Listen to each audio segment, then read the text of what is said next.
ওম নমঃ শিৱায়। আজি হ'ল আপোনাৰ পবিত্ৰ শাওণ মাহৰ তৃতীয়টো সোমবাৰ আৰু এই সোমবাৰৰ দিনাখনে মই আপোনালোকক আমাৰ ঘৰৰ পৰাই প্ৰায় 1 কিলোমিটাৰ আঁতৰত এটা শিৱ মন্দিৰ আছে, সেই শিৱ মন্দিৰটো দেখুৱাবলৈ চেষ্টা কৰিম। আৰু সোমবাৰ যিহেতু এবাৰ মোৰো মনটো ভাবিলে যে এবাৰ মহাদেৱৰ চৰণত পৰা ফুৰি আহোঁ, তেওঁৰ মন্দিৰত যাই তেওঁৰ অলপ আশীষ লৈ আহোঁ আৰু সকলোৰে কাৰণে পূজা কৰি আহোঁ।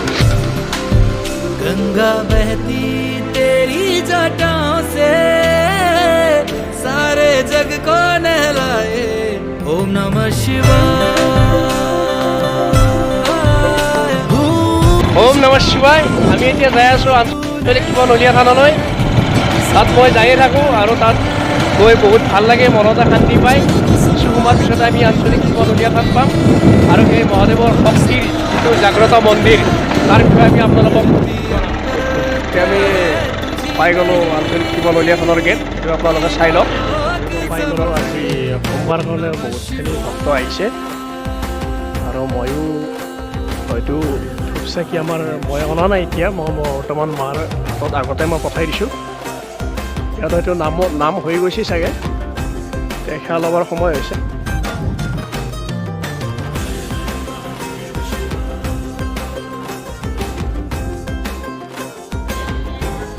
এতিয়া মই আমাৰ মন্দিৰ পালোঁ আহি। এতিয়া আপোনালোকক সকলো মানুহে সেৱা ল'ব ধৰিছে। আজি সোমবাৰ কাৰণে বহুতখিনি ভক্ত হৈছে, তো মই এই দেখুৱাবলৈ লৈছোঁ। এতিয়া মই কিছু সময়ৰ পিছত ময়ো ইয়াত সেৱা ল'ম। চাওক সকলোৱে সেৱা লৈ আছে। মোৰ অলপ আহি পোৱাত দেৰি হ'ল, ঘৰতো যিহেতু মই পূজা কৰোঁ প্ৰত্যেক সোমবাৰে, সেইকাৰণে আহি পোৱাত অলপ দেৰি হ'ল। সকলোৱে নাই, মই ঘৰত পূজা কৰিলোঁ না, সেইকাৰণে দেৰি হয়। ওম নমঃ শিৱায়।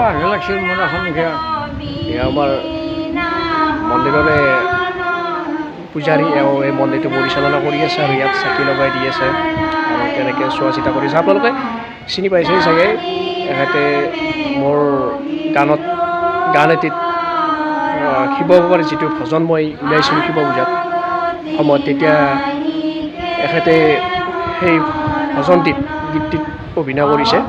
আচলতে মই এটাই কথা কওঁ যে আমি ভগৱানক পূজা কৰিলে হয়তো আমি নৈবেদ্য আনিলোঁ বা ফল মূল আনিলোঁ, তেনেকৈ আমাৰ পূজা শেষ বা আমি তেনেকৈ পূজা কৰিলে ভগৱান সন্তুষ্ট হ'ব বুলি ভাবোঁ। কিন্তু আচলতে এইটো নহয়।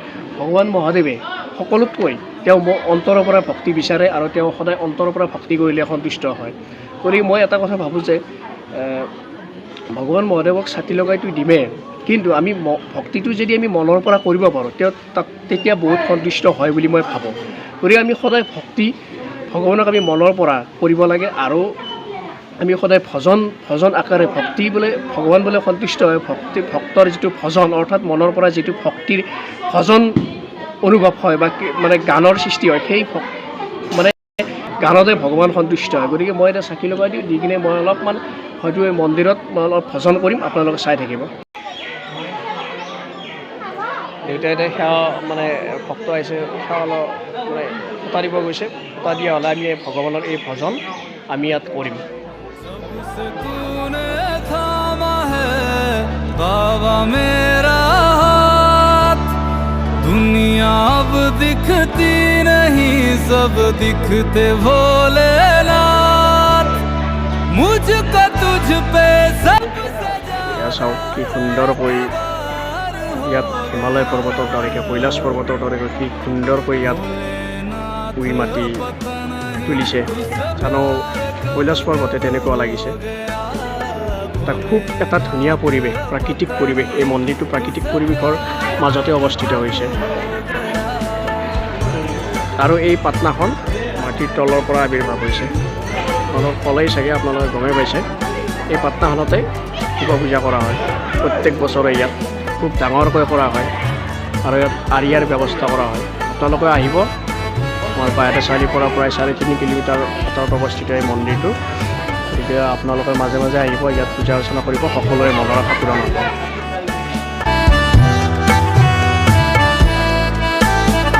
आपकी तारीफ में कई शब्द नमः शिवाय।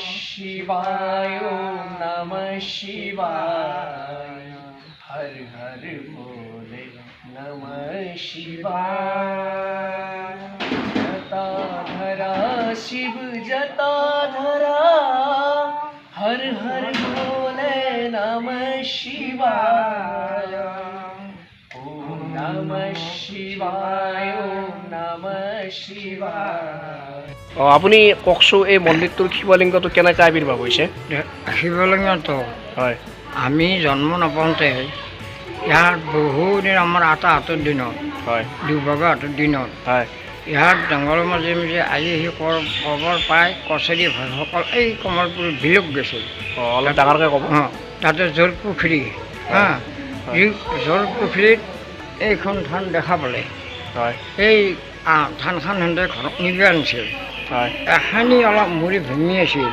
হয় এই জেগাত থৈছিল হয় থওঁতে তেওঁলোকে জিৰাওঁতে নিবা চাওঁতে নিব নোৱাৰিলে হয় আৰু তাৰে পাছত হয় সেইকেইদিনীয়া তৰিৰ পৰা মানুহ আহিল আহি নিব পৰা নাই কোনো কিন্তু আমাৰ ইয়াৰে মানুহ নাজানে হয় তাৰ পৰা ধৰি 3 দিনৰ মূৰত আমাৰ আটাহঁতক হয় মানে হেৰি কি বোলে সোপান্ত গৈছিল হয় যে মই শিৱলিংগ আৰু এইখন তলৰ পৰা ওলাইছে তলৰ মানে দাঙি আনিছে হয় দাঙি আনিছে আনি এটা থৈছিল ইয়াৰ পৰা নিব নোৱাৰিলে হয় নিব নোৱাৰাৰ কাৰণে ধৰ চুমকৈ গ'লোঁ সেই বুঢ়ীহঁতক সোপান্ত গৈছিল যে মই একে আছোঁ তেতিয়া এনে সাধাৰণ জংঘলৰ মাজত হাক ভোক মানে ভোক পৰি আছিল জংঘলৰ মাজত তাৰে পিছত ৬৬ চনত এটা ৰঘু ফকীৰ বুলি আছিল আমাৰ ইয়াৰে আৰু এটা দামপুৰৰ তেওঁলোক আহি মিঠা চৌধুৰীৰ ঘৰত গৈছিল ভাং খাবৰ কাৰণে মাৰা গৈছিল মিঠা চৌধুৰী তিথি চৌধুৰী আৰু মুকুন্দ চৌধুৰী আছে তাৰে লগত তেওঁলোকে কৈছিল কি যে এই থানখন গা ধুব নিম কিন্তু ভাবছি ভাঙনি চাওঁতে কৈছে সেইকেইদিনে যি আহি দেখে ইয়াৰ পৰা অকণমান একেগিলি আনি থৈছে মানে এইখন আৰু এইখন নিব নোৱাৰিলে দাঙিব নোৱাৰিলে আৰু নোৱাৰিলে সিহঁতক বাপ সোমাই দিলে আৰু ঘৰতো ৩০ চলিৰ হাহাকাৰ তাৰ পৰাই বিচাৰি আনি আহি যায় এই 7খন গাঁৱৰ মানুহ হিন্দু মুছলমানে চব আনি এই সেই ডগৰ সাজে ডগৰ চকত মিটিং কৰিছোঁ তেতিয়া লোকনাথ চৌধুৰী আছে অলপ সত্য কথা নাই সত্য কৈ যাই আছোঁ তেতিয়া লোকনাথ চৌধুৰী আছে কৈ পেলাই তাৰ হেৰি দি মাঘৰ মাহত এতে হোমযজ্ঞ কৰি মানে তেওঁ পালন কৰিলা ৰাতি 7খন নাম ধৰিছিল নাম ধৰি কি এই আগৰ বুঢ়াবিলাখনে ক'লা কি স্বৰ্গ কৃষ্ণ চৌধুৰী যে পইচা তলৰ পৰাই ওলন্তে মানে সিহঁতে সেই হেৰি কৰাৰ পিছত নিয়াৰ পিছত এই বস্তুটো কাম যোগটো কৰিলা মই কৈছোঁ কেনেকৈ শিৱ পূজাৰ আৱিৰ্ভাৱ হ'ল তেতিয়া হ'ল ৰাতি তাৰমানে নাম ধৰি থাকোঁ আছে যে ফাগুনৰ মাহ আহি আছে আমি শিৱৰাত্ৰি পূজা কৰিম সেইখিনি কৰি এতিয়া ভগৱানৰ কিবা সেই তেওঁলোকে আঞ্চলিক হৈ পেলাই এতিয়া এইখিনি হৈছে আৰু তাৰপৰা যে এতিয়া মোকো এটা সোমাই থৈ দিছে মই বহুখিনি পাইছোঁ ইয়াত মই নাপাওঁ নহয় পাইছোঁ কিন্তু ৰাইজক মানে কেইটামানক মানে নিয়মটো অলপ গণ্ডগোল হৈ আছে আৰু সেইটো পিছৰ কথা এতিয়া আপুনি ইয়াত চাকি লগাই দি কেনেকুৱা অনুভৱ কৰিছে ভাল লাগিছে নে আপোনাৰ ভাল লাগিছে বহুখিনি ভাল লাগিছে মোৰ ঠিক আছে আপোনাৰ দেউতা আপোনাৰ আৰু মাজে মাজে এওঁ কেইবা ৰকম মই সৰ্প দেখা দিম হয় নেকি বাৰু ঠিক আছে শিৱ মন্দিৰত যিখিনি জেগাত মই বন্তি কৰোঁ বন্তি লোৱাৰ ওচৰত ছাইডটোত তেওঁৰ এই ছাইডটোত আইনা জ্বলা দি থাকে